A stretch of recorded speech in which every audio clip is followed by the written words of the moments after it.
Hello, everybody, and welcome to the Scott Stedman podcast. We have an exciting episode. Well, maybe exciting, maybe controversial episode, depending on what denomination you're a part of.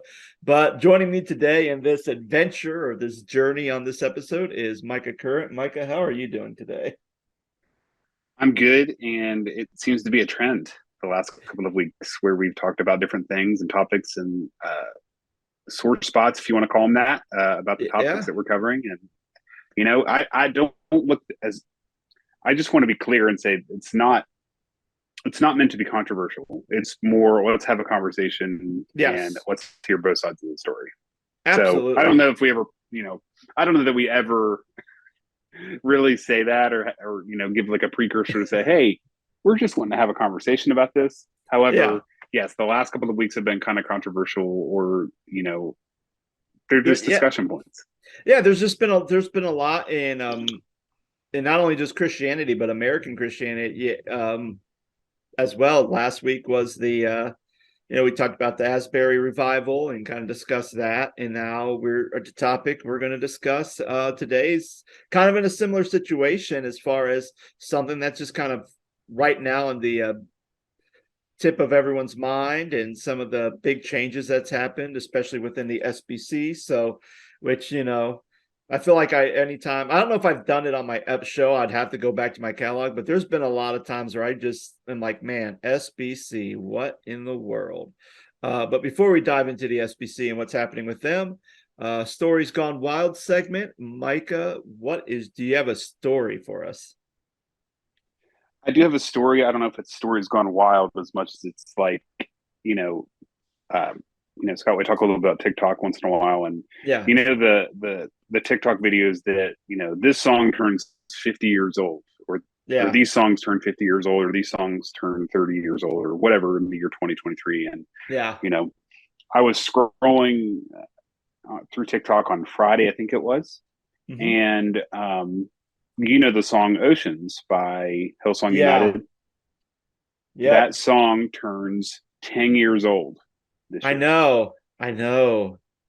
which is just mind blowing. I remember the summer that came out, and it was on the Zion record that Hillsong United put out, and um, just remember being at camp and everybody wants us to do Oceans, in our worship set. It was like super Yeah. popular, and not to say that it still isn't a powerful song and that people aren't doing it still or using it still in their services. However, it's just mind blowing to me that we really haven't talked much about that. I mean, we've talked about worship on this show before with my background and some other topics, but um, how quickly songs come and they go and they age in and they age out of churches, and some churches are still doing songs from 40 years ago, but that's a whole nother conversation. But like, it Yeah. was just mind blowing to me that the song Oceans is now 10 years old. And Yeah.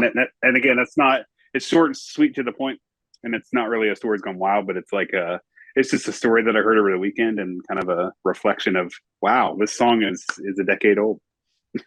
Yeah. Yeah. So yeah, it was interesting. I think I actually saw the video from the lady who actually wrote the lyrics to the song, like the songwriter, and she was talking, yeah, Taya is her name. yeah, and she was talking about it, and I'm like, and then just it's like one of those things where when you see, oh yeah, this song's 10 years old, like, okay, hold on, let's go back, and I'm thinking, you know what? Kind of, because I was pastoring in Cortland when that song came out, and I knew there was a couple of young families who really liked that song and requested that song to be sung and played and everything else. And especially when I was still coming back for the when we did the performing arts camp at Marengo, like, that would probably be like a staple in the worship set was Oceans because it was new and everyone liked it. And so then it's like, oh yeah, that's definitely not too it's not off the mark. Like, yeah, it's been 10 years. Wow, that's crazy. I've also been seeing like other like bands, like Christian bands who haven't been around forever, like they're coming back. Like I just saw today, Caedmon's Call is returning. I'm like, man, I haven't listened to Caedmon's Call in years. That was like youth group when I was in youth group. It's like their 25-year reunion. I'm like, jeez. I saw another video. It was like Christian rock in the '90s, and as opposed to Christian rock to now, right? Mm-hmm. And so like it was comparing DC Talk's Jesus Freak to like Skillet, and it was just like, wow, it, it's so different from Yeah. the '90s grunge kind of hard rock versus Skillet is very I don't know if you want to consider that metal. I don't even know I what you would would consider consider that hard metal. rock. Like I'd say I'd consider it metal. I definitely would consider it metal because I mean they tour with a bunch of like metal bands and Or stuff and hard rock bands. So yeah, I think that's interesting. So my story gone wild has to do. This is going to sound bad. Maybe I have to put an E on this episode.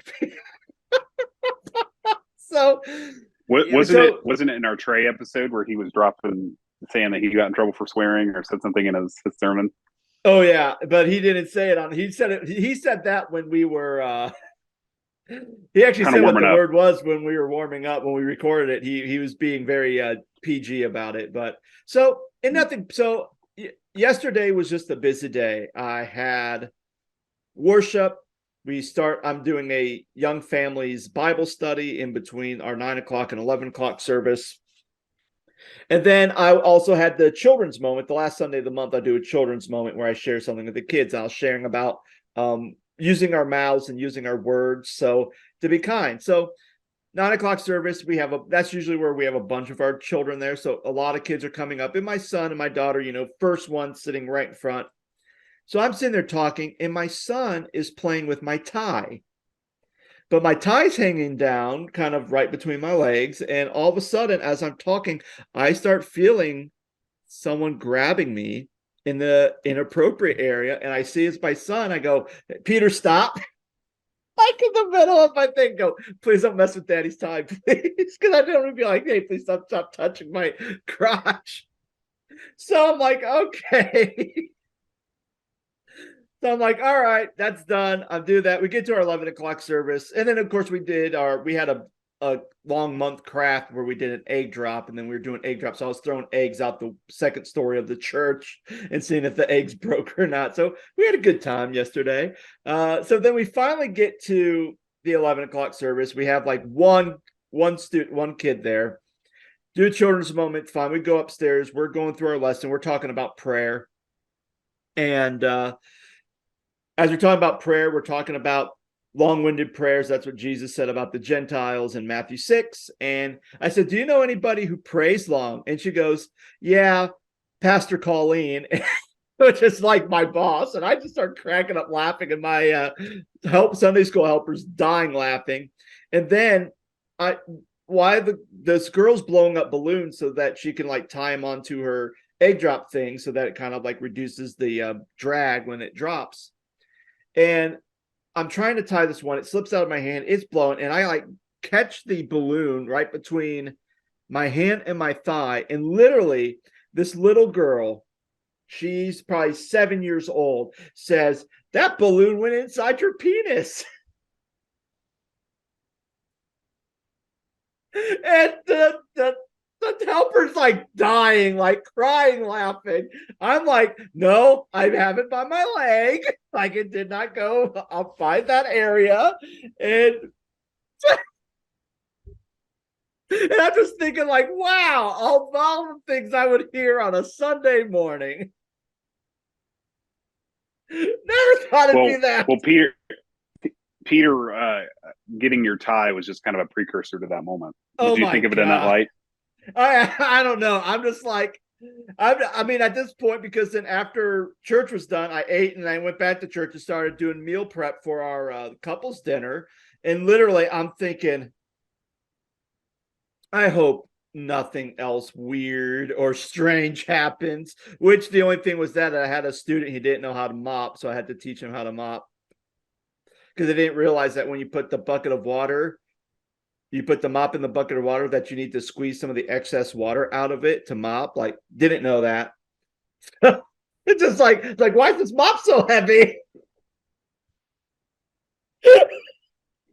Why is there excess water everywhere? And then not only that, I had to go when I came back, when I went to church today, I had to re-wipe the counters because when I left to go take care of another group, because they were like cleaning off the table, so I was checking in with them. He thought it'd be a good idea to take the mop and mop the tops of the kitchen tables. I'm like, no, dude, not after it's been on the floor. That's nasty. So I had to re-scrub all the tables. Oh well, that's teen stuff. So now the topic we're going to discuss today has nothing to do with any of our stories gone wild, but it does have to do with the SBC. Now, for those of you who are listening, and if you've been following a lot of what's been happening within church news, the SBC's kind of been dealing with a lot of issues. They've been dealing with a lot of news broke out of the newspaper, popular newspaper out in Texas about these covered up sex scandals that the SBC had, and that blew the doors wide open to all this all these issues. There's been times where we've seen like African American churches, part of the SBC has left due to just conversations on race and discrimination. And now the most recent one is probably one of the largest SBC churches in the nation, which would be Saddleback Church, which the former pastor there, Rick Warren, pretty much started in his garage, and it blew up into this big mega church, author of The Purpose Driven Life. Rick Warren, very well known within the Christian culture of, I guess I'd say, the world internationally. Well, before he retired, he ended up, they had a new pastor, and that pastor's name is, I want to say it's Andy Wood. Andy Wood's the new pastor at the church. And then before Rick Warren left, because I guess within the SBC, a lot of times when they do ordination and a lot of other things, they don't really do it like kind of like what the Church of God does, where you have pastors who mentor you, but then you're voted on by the entire assembly. It's usually done within the local church. If you have someone who has a call to ministry and they want to be ordained, you kind of do it within the local church. And then after that, you kind of say, okay, you are now ordained. And then you kind of get, the approval and stuff from there. Well, I guess before Rick Warren left, at least this is what I believe the story is, he made Stacy Wood, which is Andy Wood's wife, basically ordained her as the teaching pastor of Saddleback. And then not only that, also ordained 3 other women in the church, which for the SBC, one of their core beliefs is that women are not allowed to be pastors. So because of that, the SBC decided to disaffiliate Saddleback Church, one of the largest churches in the SBC, out of the SBC. Expel them is one of the articles that expel them. Yeah, expelled. They have been expelled from the SBC, and I've heard that since high school. I know, and it's one of those things where, or at least here it is, it's disfellowship. That's the technical word, disfellowship. But yeah, it's very interesting, and there's been kind of a not only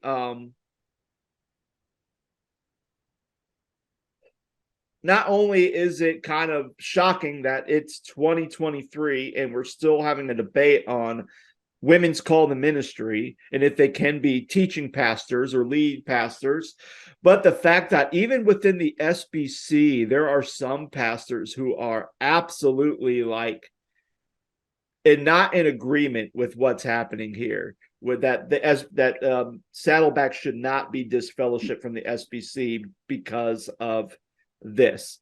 So I just kind of set the stage. We're just going to leave it at that. And Micah, just go ahead and kind of give some of your thoughts about kind of when this news broke. What were some of your thoughts and feelings about all this? Well, first of all, I thought you said it.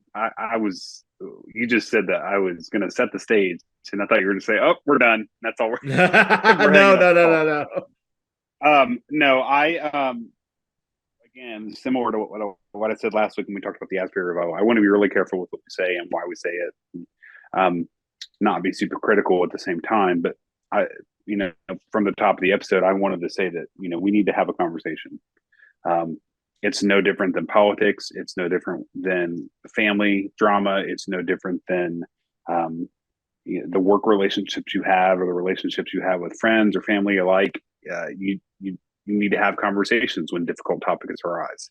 And so, when I read this last week, I was actually laying in bed getting ready to go to sleep, and I was pretty mad. I was pretty mad at the SBC. And I have friends who pastor Baptist churches. I have friends who are lead pastors. I have friends that are on staff. I have friends that are involved and or go and are lay people or elders at Baptist churches. And as I've shared on this show a couple of years back, I did a worship, like a worship pastor, like an interim worship pastor role for 6 to 8 months at a church in my community. And it was amazing. It was a really fruitful time.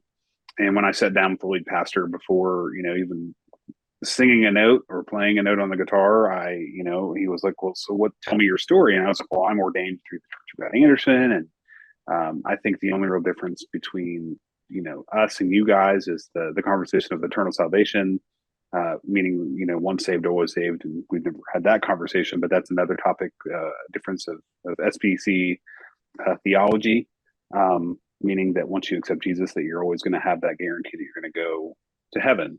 And then the other conversation was women in ministry. And the church that I was at the time was, when I was serving as an interim, the one conversation point was really, it wasn't that women could not serve in ministry. But if they did, they were called directors. They were like the director of children's ministry or the director of student ministry. Like they were never lead pastors or senior pastors, and they could not serve as deacons or elders. And so it was the boys club, right? The elders or deacons was a boys club. The senior pastor or associate teaching pastor was the boys club, so to speak. Fast forward a couple of years to this article that I read last week, I felt it kind of discouraging and disappointing at the same time, because I'm, like you're saying, Scott, it's 2023. Why are we having these conversations? And I'm a little heartbroken that rather than, like we're doing, having a conversation, why wasn't the SBC willing to have a conversation with Saddleback and say, okay, what can we do about this? Or can we have a conversation and come to some sort of resolution other than just expelling them from the church that they've been a part of for however long they've been a part of it, which has been probably 20 or 30 years, given, Rick Warren's history there and it being one of the bigger or more prominent Baptist churches within the SBC movement. So I kind of find it erratic. And granted, I don't know the back end or the details of the whole story, but you would think that there would be a little bit more. I'm going to throw a deep Baptist theological word out there. There would be a little bit more grace given to Saddleback Church and to the situation at hand. And then the other thing, Scott, you work at a UMC church now, United Methodist Church, and your senior pastor is a woman. Church of God is super passionate and affirming about women in ministry, and you and I are both ordained through that tradition. And in fact, when I went through ordination, I had to write a paper on women in ministry and how I agreed with the fact that women were called to ministry and they could be lead pastors or teaching pastors or any kind of pastor that they wanted to be. If God called them, then God bless you, and let's do it. And a lot of my friends and a lot of some of the really prominent speakers within the Church of God tradition are women. Your Diana Swoop, your Jeanette Flynn. There are several I could just illustrate, and Jeanette was even on our show last fall. And it's I would say discouraging and disappointing, because there are so many churches out there that affirm them. I think when I was having a conversation, I think it was this morning. I had coffee with a friend, and we were talking about the church that he's part of, which is non-denominational. And we were talking about this very topic, which is the SBC thing and women in ministry. And he's like, I can't believe we're still having this conversation. I'm like, I can't either, man. I can't. And he said, I think he said it was prominently Baptist, SBC, and then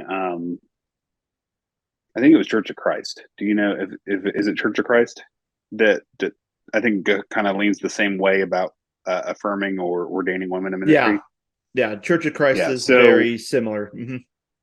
Okay, yeah. So we were having that conversation, and he's like, "Man, I can't believe that we're still having these conversations." So I just find it kind of disappointing and discouraging at the same time. So, what did you think of? What were your initial thoughts?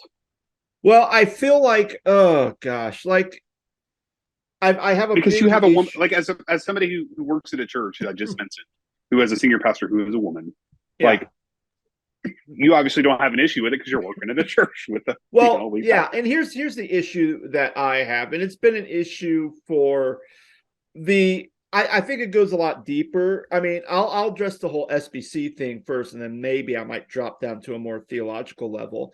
But reading the Los Angeles Times, and this is the Los Angeles Times, which dropped yesterday, and actually they're interviewing a former SBC pastor, Benjamin Cole, who's been a part of the SBC for 30 years.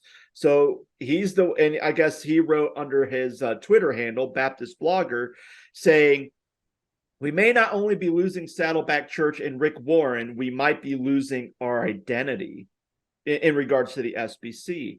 And one of the things that so they're asking questions, and they even said that the conversation's been edited for length and clarity. But one of the big things they said is, how did they come to be removed? And one of the big things that they were saying was that technically with Andy Wood's wife being ordained as a teaching pastor, they saw it as more of a associate role, where Andy Wood still be the lead, so he would still be the head pastor, who is a male, but then having his wife and then 3 other women be ordained, that would still fit within kind of the SBC code. And I think, that would kind of fit. But then, of course, there was somebody within the credentials committee, because again, a lot of times Baptists, they ordain people within their congregations, and then they have to send it to the credential committee for approval. And that's when they send it to the higher up saying, hey, we have an issue here. So with that regard, I think that's kind of an issue. But the other thing I thought was interesting too in this article is they said, well, the confessional statement of the Baptist faith and message says that the office of pastor is limited to men as qualified by Scripture, but we seem to be only interested in that it's men. Scriptural qualifications also say pastors must be apt to teach. They must be the husband of one wife. They must not be given to wine. It's on the Bible in 1 Timothy chapter 3. It also says an overseer or a pastor is to be faithful to his wife. Now, I'm going to pause right there, because the issues we've had in the SBC in the past has been a lot of predatorial behavior, child abuse, sexual abuse within the SBC church. And yet the hill they want to really die on is we're going to start disfellowshipping churches who are ordaining women as pastors, but yet we're not going to take care of the abuse that's happening within the church. We're not going to.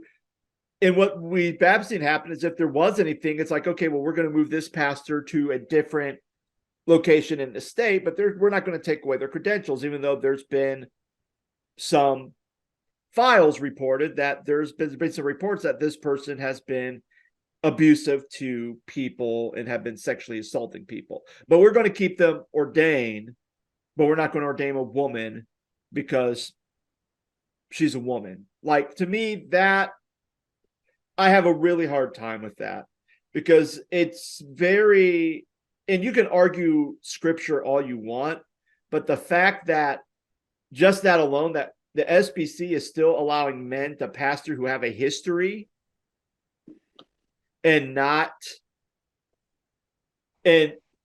disqualify them or take their credentials because of what they're doing wrong. I mean, that's for me, I'd say that's a violation of 1 Timothy 3 if you're not being faithful to your wife. but yet we're going to still keep them as pastors. And that's the thing that I think drives me up the wall the most, that you're willing to keep those type of pastors because they're men, but not willing to ordain women who have been called by God, who have a gift to speak, to teach, but you're saying, no, because you're a woman, you're not allowed to be a pastor. Well, and a thought came to my mind as I was sharing just a minute ago before you kind of responded, was that, you know, there are way more important things, like people, you know, dying and going to hell because they don't know Jesus. And you're going to let the identity of somebody's gender in leadership get in the way of that. And something else I just thought of as you were sharing, Scott, was, I don't know, let's just take Laura, your wife, or Alicia, my wife, and they have their best friend who doesn't go to church, and they don't know Jesus, but yet they could lead them to Jesus, right? Yeah. They could invite them to church, they could go to the altar, they could pray with them, they could pray with them in McDonald's parking lot, and they could lead that person to Jesus. And they don't have a calling on their life, but they could do the same thing and share the good news in the gospel of Jesus Christ, regardless of their gender, and lead somebody to heaven and eternity with Jesus, and not even have the title pastor. But yet, if you're a woman in a Southern Baptist church and you want the title pastor, you can't have it. Please tell me the difference. Like, yeah. That's something that I really struggle with, is because anybody can lead anybody to Jesus, and you don't have to have the title pastor in front of your name. Yeah. And the difference is, really, the difference, if it boils down to, is position and power. Mm-hmm. Position and power is the only reason. And you could, and again, when I mean, they mentioned 1 Timothy 3. I would even go back to 1 Timothy 2. And even when you read that, that's very questionable on how that's taken out of context. And again, that's where I kind of sit back and say, okay, context is everything. Because again, and this is where I'm going to get theological, so I do apologize if you're a listener who doesn't want to get into all theological with me. That's fine, or we can debate, and I would love to hear your comments. But when you look at 1 Timothy is an epistle. It's a letter that's written by Paul to Timothy. Now, the problem is, and again, this is the church in Ephesus. Timothy's the pastor in Ephesus at this point. Here's the problem that we see in this. Unlike all the other letters that Paul is addressing to the church about how they work, how they form, how they worship, the Apostle Paul is writing to Timothy to kind of deal with issues, not only probably within the church, but the communities he lived. And the thing about 1 Timothy 2 is, when we look at, let's go 1 Timothy 2:8. Therefore, I want men everywhere to pray, lift up holy hands without arguing or disputing. We kind of see that there's some men fighting in 1 Timothy 1. So I think that's kind of what Paul's addressing. I also want women to dress modestly, with decency and propriety, adorning themselves not with elaborate hairstyles or gold or pearls or expensive clothing, but with good deeds appropriate for women who profess to worship God.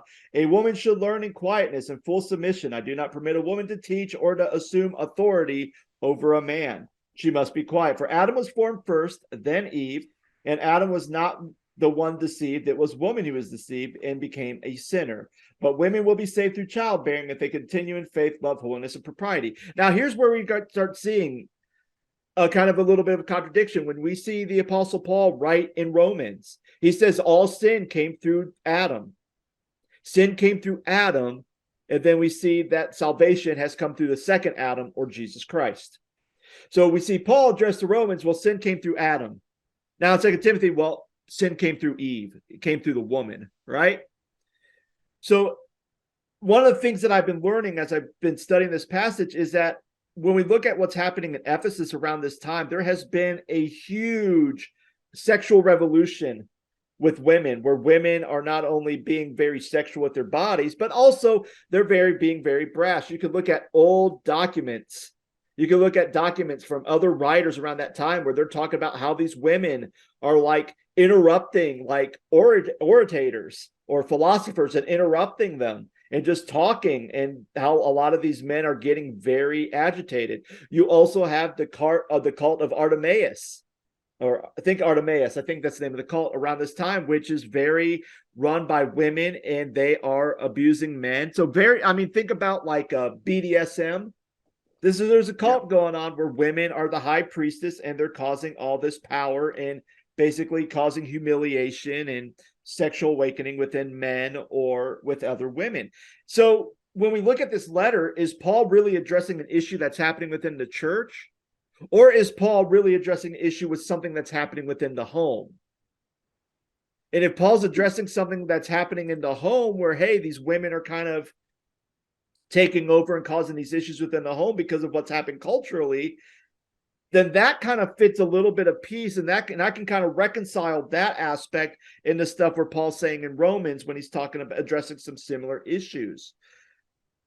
I can see that, but the problem is we look at passages like that and we say, well, this is what Paul writes, and he's addressing the church.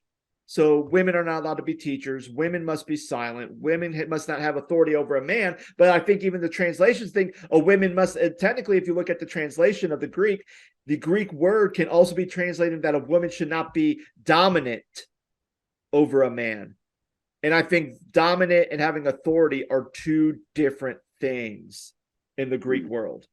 And yet, when people don't understand that, or when you have biased in translation, or even if you have people who have a more view of women shouldn't be pastors and they're reading the scripture, then automatically that bias or that viewpoint that they have is always going to translate to what they're reading, and they're going to use it to write policy and everything that's going to suppress God's calling. And again, you could go back to Joel. You can even go back to Acts 2, Acts 3, where Peter's addressing the thing that says, my spirit will pour out on both men and women. Men and women will have the spirit to do things. And so, going back to your earlier question, the only difference between a woman leading someone to Christ in a parking lot and a woman leading someone to Christ from the pulpit is really about position and power.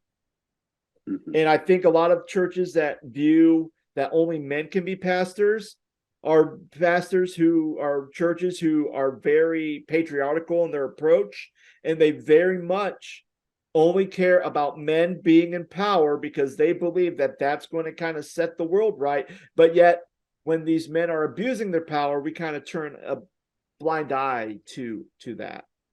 Mm-hmm.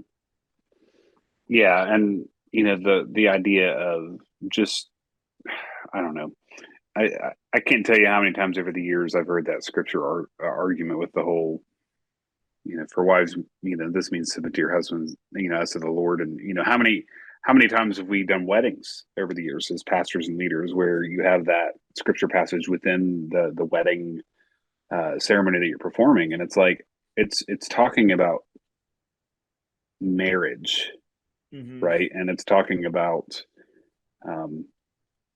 the idea of being, right in the house and the household that you're living, and the marriage and the relationship that you're having with each other and the Lord, and kind of being that biblical example for one another. And I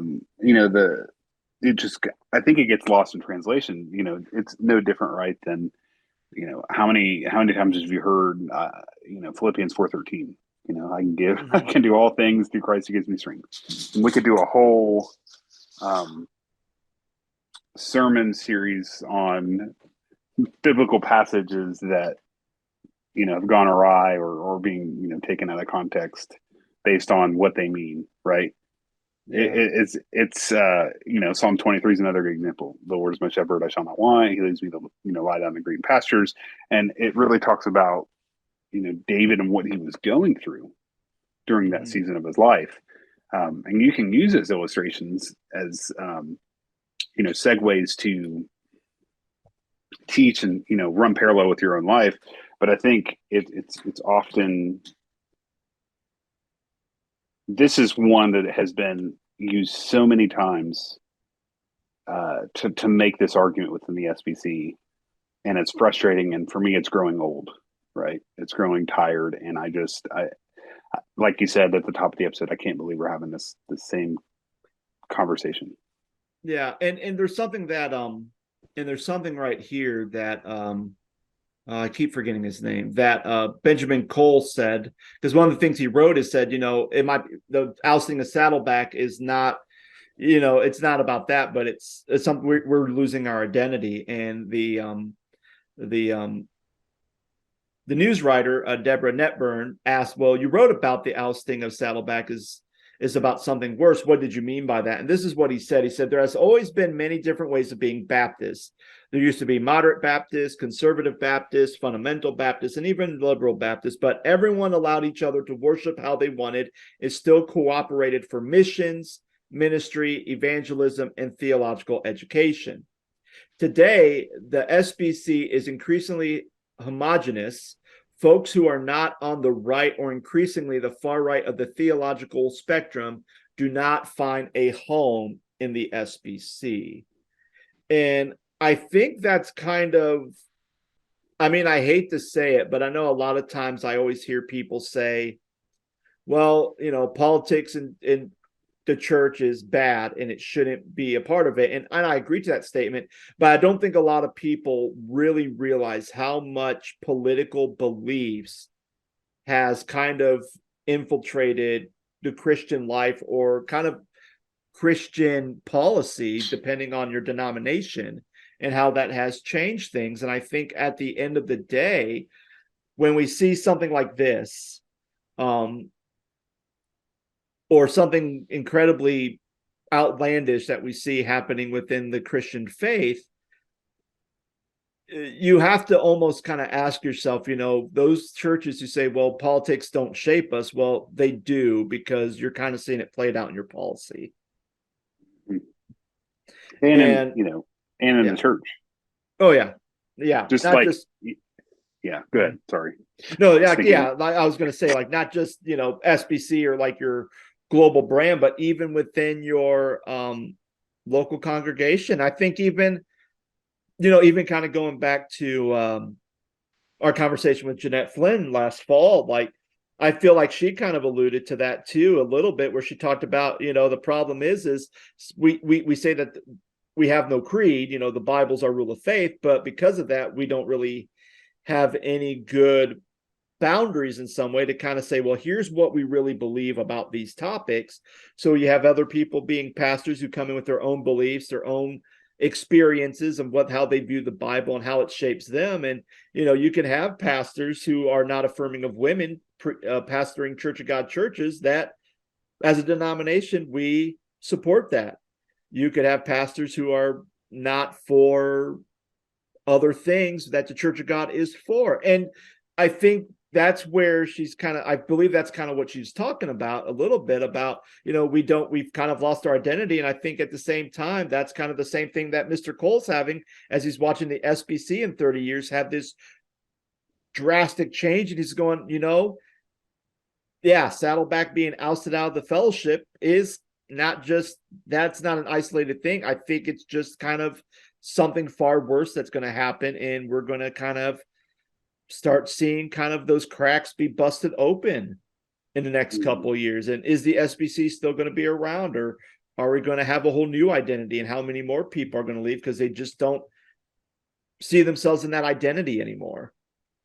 Well, I think that goes along, I think it goes beyond the SBC too, because there are far more topics, and we're not going to get into them today, but you can talk about things that are going on in the Presbyterian church, or the Lutheran church, or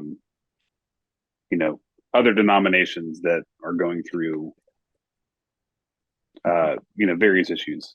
So I think we're just kind of on the tip of the iceberg, so to speak, of some of the issues that we're going to see moving forward. And I hope it just doesn't get out of control. I hope people, like I said at the top, as we kind of wrap our conversation up, be willing to have a conversation and kind of work through some of the differences. Absolutely. And friends, that's going to be it for us today. I know we could talk about it a lot more, but unfortunately we are out of time. But friends, we'd like to continue this conversation. Feel free to message us, write us on our whether it's on YouTube, Facebook, send us a message on the scottstedman.com, and we will read your questions and have discussions about them on the podcast in a future episode. All right. Hope you have a great day. Take care.